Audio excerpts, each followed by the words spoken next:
Madame, Monsieur, bonsoir, voici les titres de ce journal. Le gouvernement a annoncé une série de mesures pour enrayer la flambée des contaminations au Covid-19, notamment la généralisation de la 3e dose du vaccin pour tous les adultes. 5 ans jour pour jour après le drame à la prison des Baumettes, un événement marquant et éprouvant pour les victimes du carnage. Naufrage des migrants, Boris Johnson appelle la France à reprendre tous les migrants dans une lettre adressée à Emmanuel Macron et publiée sur le compte Twitter du Premier ministre britannique. Cinéma sorti hier de Suprême, film retraçant le parcours d'un groupe de rap ayant marqué les banlieues d'une époque. Cela fait 5 ans aujourd'hui, jour pour jour, que les victimes de la prison des Baumettes ont vu leur vie basculer à cause des dégâts qu'a causé le malfaiteur Edgar Brassier. Rappel des faits avec Jordan Laurent Ménéhould. À l'heure qu'il est, il y a 5 ans, la Seine n'était pas remplie de voitures de police. Le quartier était calme et posé. Il est environ 22 heures quand tout d'un coup, un homme tire sur les caméras de surveillance de la prison des Baumettes.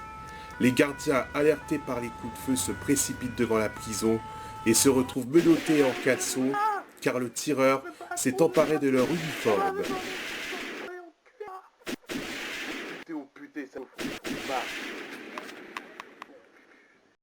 Ensuite, ils rentrent dans la prison et des échanges de coups de feu se font entendre.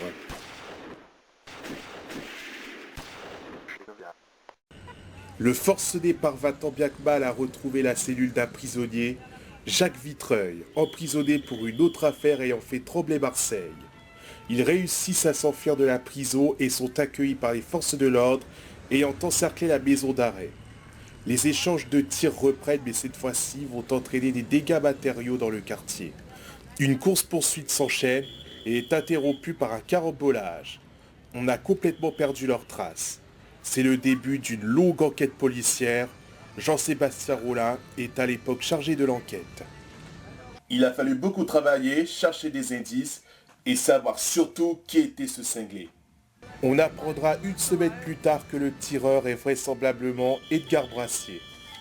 Là déjà on a un nom, donc un suspect et on se dit là on va vraiment monter jusqu'à lui.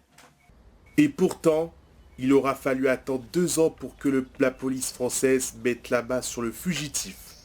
Il a été arrêté à Verdun en face de ce marchand d'électroménager grâce au témoignage d'un employé du magasin. En ce moment, il est dans l'attente de son procès. Nous sommes en train de préparer son procès et moi je prépare mon client pour pouvoir s'exprimer et dire beaucoup de choses pour sa défense.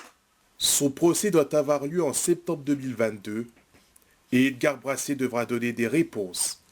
Des réponses que les victimes du 25 novembre 2016 attendent depuis trop longtemps.